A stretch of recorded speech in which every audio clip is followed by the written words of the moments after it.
Hawaii to the Himalayas, from Madagascar to the Mojave. An ecosystem is under threat. And I'm not talking about endangered species, I'm talking about endangered art. Our next guest is here to talk about how her work, married to technology, is helping to preserve some of that culture the world is threatened with losing.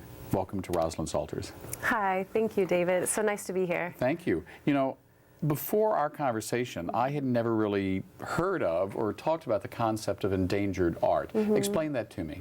Yes, it's basically the same as endangered plant or animal species. It's art forms that are threatened to be lost to humanity, and UNESCO provides, they have an intangible cultural heritage department, and they provide the guidelines and standards for the international community to follow, and they call it intangible cultural heritage, and they define it as anything from monuments to traditions to expressions that have been passed on from our ancestors and that we pass on to our descendants. So this is not just, for instance, like monuments, for instance, the giant Buddhas that were, you know, shamefully destroyed in Afghanistan by the Taliban, but we're talking about songs? Are we talking about songs, musical instruments, forms of craft making, dancing, all sorts of art forms that are interwoven into communities, remote or not so remote as well. Now, the organization that you have founded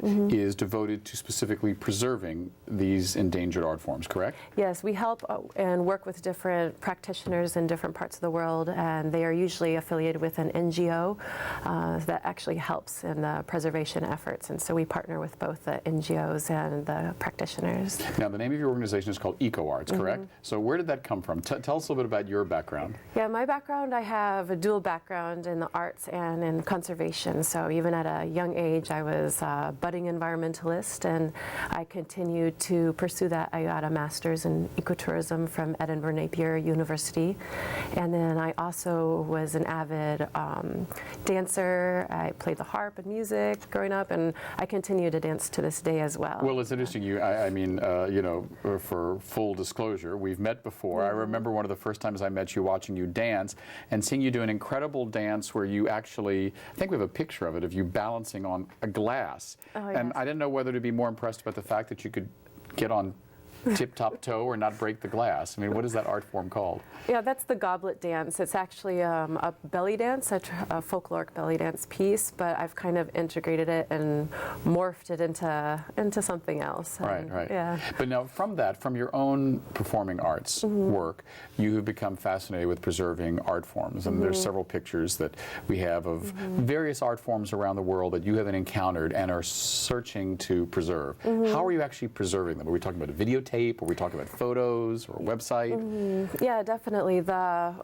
I would say that the normal way of preserving art forms is documentation, and that usually entails getting a video camera out. There's more to the process, but using a lot of videotape to say you want to document a dance form. So you'll go and do that, as well as transcribe the information that goes into the art form.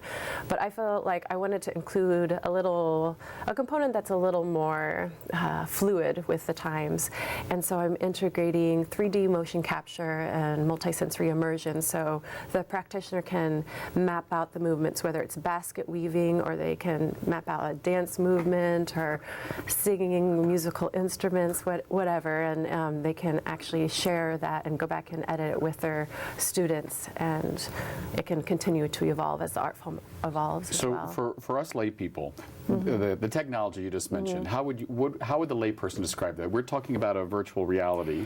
Oh, so that's the 3D motion capture, and then the way the public, you and I, and everybody else will be able to experience this is in a virtual world. And so we're really exploring virtual reality with education, and so you can put that on, and you can put on, I guess you could call it an Oculus Rift, and you can put that on, and you can immerse yourself in the world of where this art form has come from. All right, so take me through it. So let's say you discover a dance form, an ancient dance form that is threatened with disappearing because the people who dance that in their community are disappearing. They're dying away, and there's no one to teach it. What do you do? How does EcoArts help preserve that art form? Well, we're not the ones initiating it. I always look for partners who are already actively preserving their art form. I feel like it's a more socially responsible way of going about it, and so working with them and helping them, and this is just a way to enhance their efforts. There are lots of reasons why art forms die out, whether, like you mentioned, the loss of art masters and uninterested youth, or poverty, environmental degradation. So there are a lot of issues, but we're trying to tackle a little bit of the issues using the technological components. So the hope would be that at some point maybe this dance form or performance form or music form is preserved in a way that someone who's never experienced it before can, through the Oculus Rift, actually experience it in virtual reality. Yeah, they can experience it, and then on the back end there will also be a part of our virtual world that'll be just for the practitioners, so they can use it with their students to pass on the more in-depth aspects of the dance or the music or the craft making, because you really can't learn that just by experiencing it. That's more the education. I mean, the idea would be that you would use this technology to actually get people to do the art in real time. Well, it's more of a way for people to experience it and to be aware of it, and just to enjoy it, just the same as if you go to the ballet and enjoy it and you're aware of it, and to experience it. But the part of keeping a part of it protected and private for the practitioners' use is really important as well, so they can pass it on as well to their students. Now, I know you have traveled a lot and seen a lot of incredible performances. Are there any art forms or art experiences that you have in your life seen or experienced that you now know because they weren't preserved or lost, or ones that you're aware of? That I'm aware of?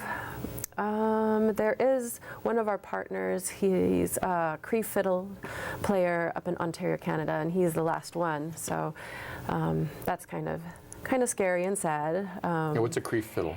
Cree fiddle tradition. It's a fiddle, but it's a Native American form of playing the fiddle. And so he's one that I've come across it's just very sad that he's the last one. And once he's gone, that art form is gone.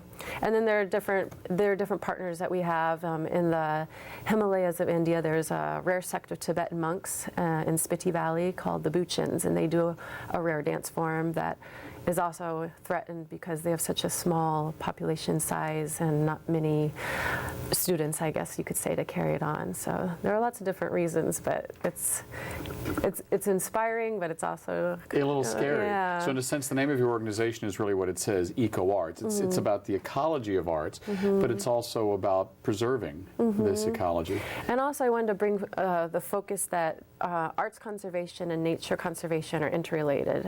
When you're in other non-Western cultures, they really don't. It's one and the same. They don't separate it. Yeah. So I wanted to bring that together as well. Thank you. Well, good luck on your work. We look forward to learning more. Thank you. We've been speaking with Rosalyn Salters of EcoArts. You've been watching 10%. Thanks for watching. We'll see you next week.